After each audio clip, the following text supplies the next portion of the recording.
I think I'm going to get rich someday. This is so frustrating. All right, so today it is credit card debt. Right now, Americans have over 1.3 trillion in credit card debt, the highest in history, and the average interest rate is over 20%. Swipe today, you could be broke tomorrow. So many people are hitting their 60s with no retirement savings because of bad financial decisions and credit card debt. A small $50 purchase can end up costing you thousands. And it's happening because of thinking like this. How much debt do you have on your credit card? Have you been paying it down? I kind of just do my own thing. What a wonderfully sound financial plan. Average annual percentage rate for most credit cards, the average is, I think it's 24.43%. I'm okay with that. No, you shouldn't be. I'm fine with that. That There's could be way no high. reason that should exist in your life. Yeah, but I see that number and I don't get worried. Imagine if you parked your car in a place where you knew you were going to get parking tickets. Yeah, right? I've done it several times. Yeah, and you just left it there because you said, I don't really mind paying these parking tickets.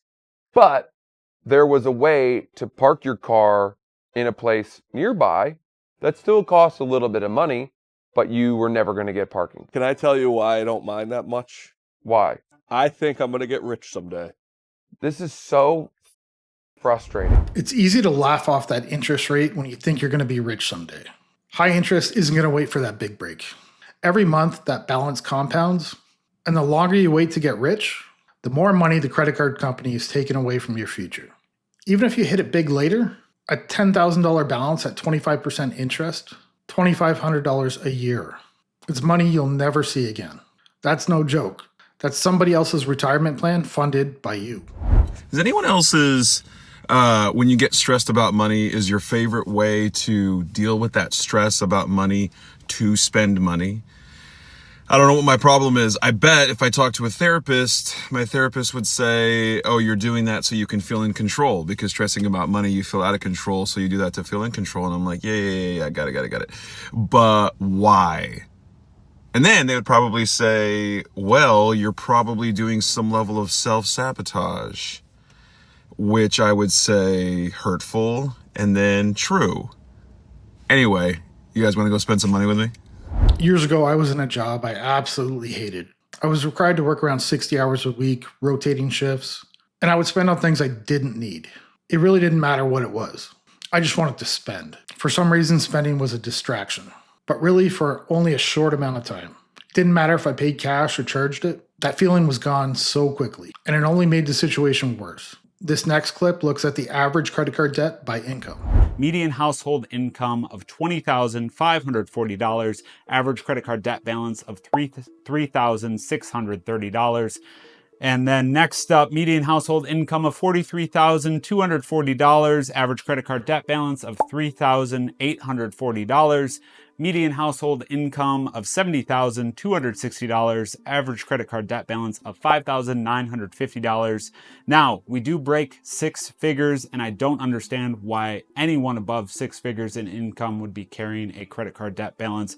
But median household income of $115,660, average credit card debt balance of $7,440. It only gets worse. Median household income, $189,160, average credit card debt balance of $8,900. Finally, the highest, median household income of $390,210, and an average credit card debt balance of $11,200. Lower income households carry a much heavier load. Someone earning $21,000 a year owes about 17 cents in credit card debt for every dollar they earn. As income rises, the debt goes up, but the percent from their income goes down. At $21,000 a year, carrying $3,600 in credit card debt means nearly a fifth of your annual income is already spoken for, before you even pay the interest. This kind of leads us into the next video, what we're all working for, retirement, and hopefully not ending up in this situation. I am 65 years old. I have made absolutely horrible decisions with money all my life. I have no nest egg. My wife has maybe $10,000 in a 401k. and I've got maybe a couple thousand.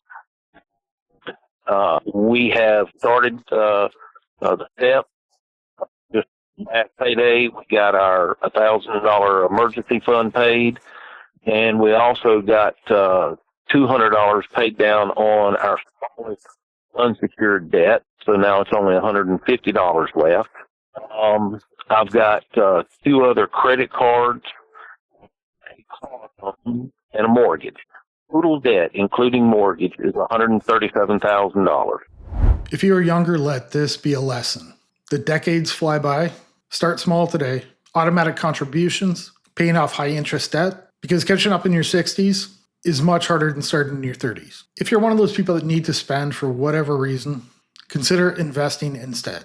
Investing is really just shopping for your future. Instead of grabbing that latest gadget, you're buying tiny pieces of companies, stocks, ETFs, real estate funds. You're still spending money, but you're buying assets that can hopefully make you money over time.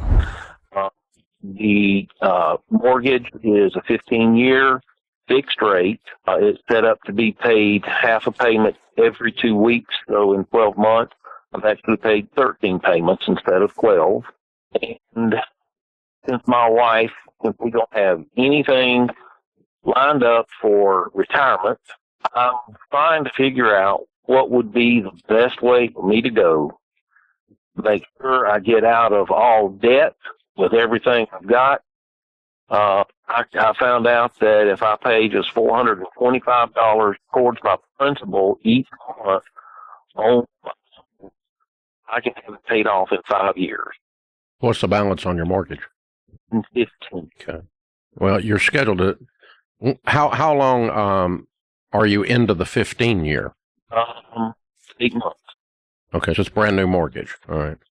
Well, doing a biweekly, you'll reduce the 15 to about 11, just on the biweekly thing that you're doing.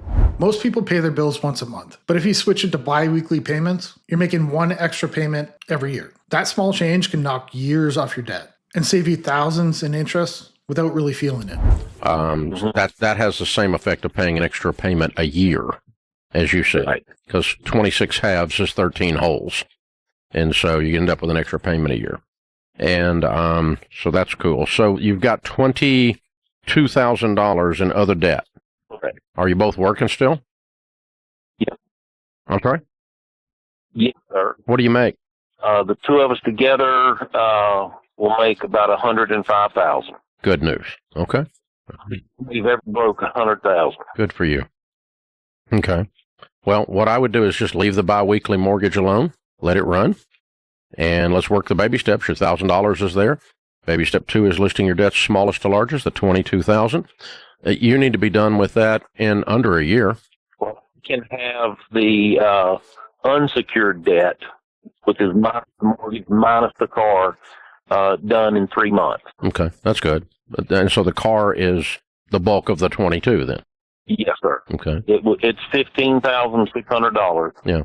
But I'm saying $2,000 a month is what you need to be putting on your debt, or more. I'm sorry, I'm not following. $2,000 a month at least needs to be going on your debt, not counting your house.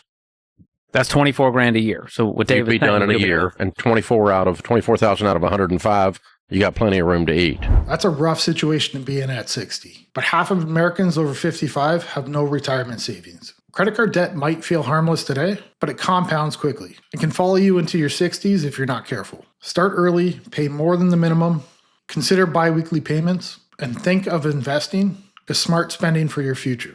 I'm going to end the video here. Let me know your thoughts in the comments. See you in the next one.